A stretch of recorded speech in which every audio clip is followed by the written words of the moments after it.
Alors je suis désolée, comme le dit le titre, il n'y aura pas Jean-Jacques Goldman avec moi à la guitare. Je ne vous ferai pas non plus une sorte de one-woman show pour vous faire rire pendant 15 minutes. Et je ne vous parlerai pas d'un sujet du style « Tu aimes voyager? Tu aimerais gagner de l'argent? Deviens blogueur de voyage ?» Si vous pensez aussi que c'est facile pour moi actuellement de vous parler de par les vidéos que je fais, eh bien pas du tout, je suis pétrifiée. Quand Ludovic, l'année dernière, m'a proposé de faire le 15 minutes chrono, je lui ai dit non, je n'en suis absolument pas capable. La deuxième fois, quand il me l'a proposé, j'ai dit oui, mais j'étais bourrée.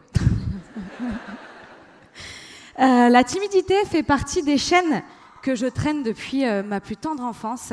Et du coup, en parlant de chaînes, laissez-moi vous conter une histoire qu'on m'a racontée au fin fond d'une montagne en Inde par un moine bouddhiste. Là aussi, je mens. Je l'ai lu dans un livre dans mon lit à Nice.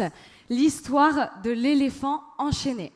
Alors, c'est l'histoire d'un enfant qui va au cirque et qui se demande pourquoi finalement cet animal qui est capable de déraciner un arbre n'est pas capable de partir de cette chaîne et de ce pieu où il est attaché dans ce cirque. Certains adultes vont lui répondre c'est parce qu'il est dressé. L'enfant innocent va rétorquer que s'il est dressé, pourquoi est-ce qu'on l'attache finalement? Et un autre adulte va lui raconter son histoire et son enfance et lui raconter que quand il était petit, il était attaché à des chaînes et un pieu similaire. Il s'est débattu pendant des semaines pour essayer de s'enfuir jusqu'à se résigner qu'il était absolument impossible de s'enfuir. La fin de cette histoire raconte... Ah. Et c'est fini! Merci beaucoup! Oh non, j'étais en train de les faire monter en émotion et tout, on a tout perdu là. Je peux faire des claquettes, j'ai appris... Du coup, ça me détend, c'est bien. Ouais, ça va. Ouais, ça va. Passez une bonne journée, ça va? Mince, ça c'est chiant. Ah. Je croyais que ça s'était affiché. C'est bon, on y est. Je le passe... Ouais, c'est bon. Ça passe avec le truc, c'est bon? Donc la fin de l'histoire raconte, nous sommes tous un peu comme l'éléphant du cirque, donc désolé mesdames et messieurs pour la comparaison. Nous allons de par le monde attachés à des centaines de pieux qui nous retirent une partie de notre liberté. Nous vivons avec l'idée que nous ne pouvons pas faire des tas de choses pour la simple et bonne raison qu'une fois, il y a bien longtemps, quand nous étions petits, nous avons essayé et nous n'avons pas réussi. Du coup, en racontant cette histoire, j'imagine qu'il y a forcément des gens qui se retrouvent dans ce que je viens de raconter, n'est-ce pas? Vous n'êtes pas obligé de dire oui. Okay. Et comme finalement, je suis quelqu'un d'assez égocentrique de par mon métier de blogueuse, je vais aujourd'hui vous raconter mon histoire et mes rêves. Attention, ça, c'est moi quand j'avais 5-6 ans. Alors, on a le droit de rire, ok? On se détend de suite, on peut rigoler. Donc Morgane, 5-6 ans, pas très bien dans sa peau, on se moquait beaucoup de moi. J'étais pas très bonne à l'école et en plus de ça, j'étais dyslexique. Mais par contre, j'avais énormément de rêves. Le premier, c'était de devenir Lara Croft. Et là, on m'a fait vite redescendre sur Terre pour me dire, Morgane, écoute, non, là, ça sera pas possible. Mais par contre, tu peux devenir actrice. Alors, je vous remets dans la situation. Morgane, 5-6 ans, pas bien dans sa peau. Est-ce que vous m'imaginez actuellement faire les marches de Cannes pendant le festival? Non. Trop timide, pas assez sûre de moi, pas de théâtre, rien du tout. Actrice, on laisse tomber. Lara Croft aussi. Deuxième rêve, et sûrement le plus fort, je rêvais de devenir dresseuse d'orques et de dauphins. Ma maman m'a raconté que quand on est sorti du cinéma après avoir vu Sauver Willy, je l'ai regardé et je lui ai dit « c'est ça que je veux faire dans ma vie ». De là, après, c'est devenu une énorme obsession, une passion. J'avais des posters de partout dans ma chambre. J'allais tous les week-ends à Marineland et toutes les vacances scolaires m'asseoir sur les gradins des orques et les regarder. J'avais cette pièce. j'ai la petite mise en scène, je l'ai, hop. J'avais cette pièce que je mettais sur ma table à l'école pendant les contrôles pour me donner de la force. Et dans ma chambre, pendant que je révisais pour me donner de l'ambition et me dire que je pouvais y arriver et je pouvais réussir, tout simplement parce qu'on me disait que pour devenir dresseuse d'orques, il fallait un bac plus 10 en biologie.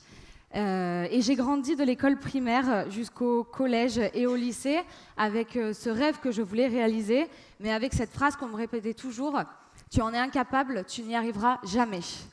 Et au lycée, on m'a même dit, Mademoiselle Trussardi, à un moment donné, il faut redescendre sur Terre. Nous, on a des formations pour vous faire devenir esthéticienne. Ah! Je ne sais pas si je le fais bien. Enfin, la petite chanson. Alors, j'ai rien du tout contre ces métiers-là, mais c'était juste que c'était absolument pas mon ambition. Et là, catastrophe, j'ai 17 ans et on essaye de m'enlever. Et ça a été la plus grosse chaîne qu'on a pu me mettre à la cheville, tout simplement parce que j'en ai fait une très très grosse dépression. Et du coup, je vous remémore un petit peu les chaînes que j'avais avant. Pas sûre de moi, chaîne numéro 1. Timide, chaîne numéro 2. Je n'arriverai à rien, chaîne numéro 3. Je suis incapable de réaliser mes rêves. Chaîne numéro 4, à un moment donné, on est comme ça, on ne peut plus avancer, on ne peut plus rien faire.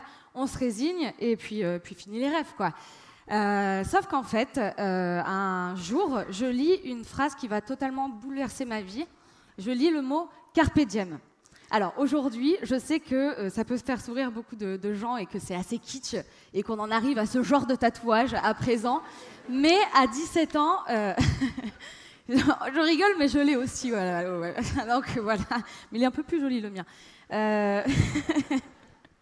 Mais à 17 ans, ça va totalement bouleverser ma vie, tout simplement parce que je vais me dire que je n'ai absolument plus rien à perdre. On sait tous que quand ça va pas, eh ben, finalement, on se raccroche tous à nos rêves. Et moi, je me dis, de toute manière, tant qu'à faire, je crois pas en moi, personne ne croit en moi. Je vais arrêter d'écouter les on-dit et je vais me défoncer, je vais réaliser mes rêves et je vais être heureuse.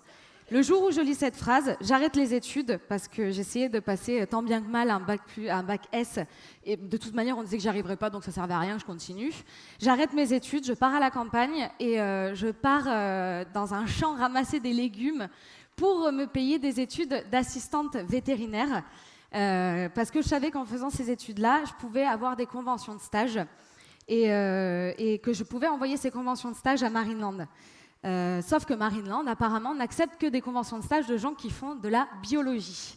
Et ben c'est pas grave, je les ai harcelés tous les jours, je les ai appelés tous les jours pendant des mois, jusqu'à ce qu'ils aient ma convention de stage et ma lettre de motivation entre les mains. Et 7 mois plus tard, j'ai 18 ans et je deviens dresseuse de dauphins, d'otaries, d'orques, tout ça. Et là, du coup, j'arrête de suite. À l'époque, petit moment d'émotion quand même, j'y suis arrivée. Voilà. Faut pas s'arrêter. À l'époque, on n'avait pas tout ce qu'on sait aujourd'hui et Internet pour savoir à quel point la captivité, c'est mal. Moi, j'ai évolué dans ce métier pendant des années avec des œillères d'une personne qui était en train de réaliser un rêve de petite fille et qui pensait réellement qu'elle faisait quelque chose de bien. Et au plus les années ont passé, au plus j'ai ouvert mes œillères pour me rendre compte que la captivité, c'est mal pour n'importe quel animal. Que ces animaux ne sont pas heureux et que, éthiquement parlant, je ne me reconnaissais absolument plus dans ce que j'étais en train de faire. Et je suis partie à contre-cœur, malgré tout l'amour que je pouvais porter pour ces animaux et ce rêve que j'avais vraiment depuis toute petite et que je pensais faire toute ma vie. Je suis partie, mais j'avais plein d'autres rêves, donc voilà, la vie est belle. Et les années ont passé et j'ai continué à réaliser mes rêves. Je suis devenue monitrice d'équitation. Je pense que tous ceux qui ont vu L'homme qui murmurait à l'oreille des chevaux rêvaient de chuchoter à l'oreille des chevaux aussi. Je m'inspire beaucoup des films, décidément. Je suis devenue responsable de la remise en confiance d'animaux Je refais. Je suis devenue responsable de la remise en confiance d'animaux maltraités dans un refuge. C'était un grand rêve aussi de sauver des animaux. Et quatrième rêve, je rêvais de voyager.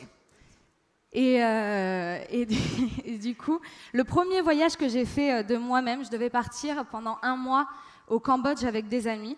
Sauf qu'à la fin de ce mois, je me suis rendu compte que j'étais capable d'enlever énormément de chaînes que je traînais depuis très jeune, sortir de ma zone de confort quand on a fait une dépression, réavoir confiance aux gens après une tentative d'enlèvement. Et je sais que tous ceux qui ont voyagé ici savent à quel point le monde est beau quand on commence à voyager.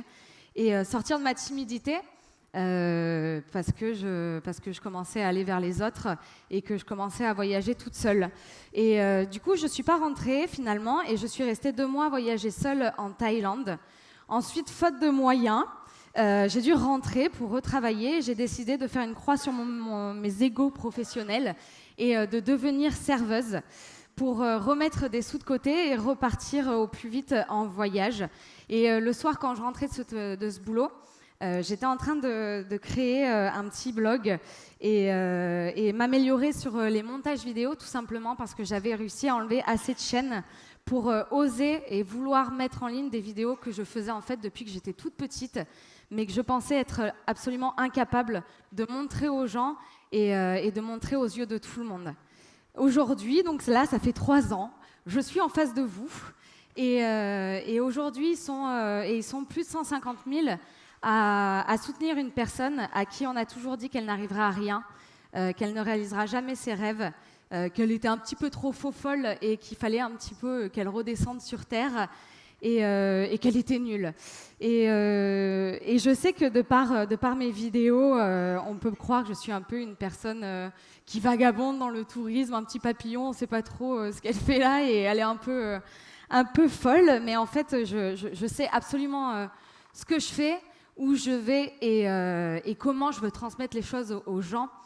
C'est juste que je ne veux pas rentrer dans cette case qu'on a essayé de me mettre depuis que je suis toute petite. Il y a quelques mois, je suis partie en voyage dans l'Ouest américain et je suis partie me faire tatouer à Hollywood Boulevard. Alors, ne le faites jamais. C'est pas une bonne idée, d'accord? J'étais bourrée aussi, Ludo. Ah, voilà, il faut arrêter de voir. Et en fait, je voulais 2 traits sur mon doigt. Sauf que le tatoueur s'est totalement loupé et a dérapé avec la machine. Donc, il avait absolument totalement foiré ce tatouage. Et on s'est posé pendant 5 minutes pour essayer de réfléchir et comment on pouvait rattraper ce tatouage. Et en fait, le seul moyen de rattraper ce tatouage, c'était d'en faire une montagne. Et aujourd'hui, c'est mon tatouage préféré parce que je trouve qu'il résume très bien ce que je viens de vous raconter. Si ça avait été parfait et sans erreur, ça aurait été 2 simples traits. Et grâce à l'imperfection et aux erreurs, ce tatouage est devenu une montagne. Et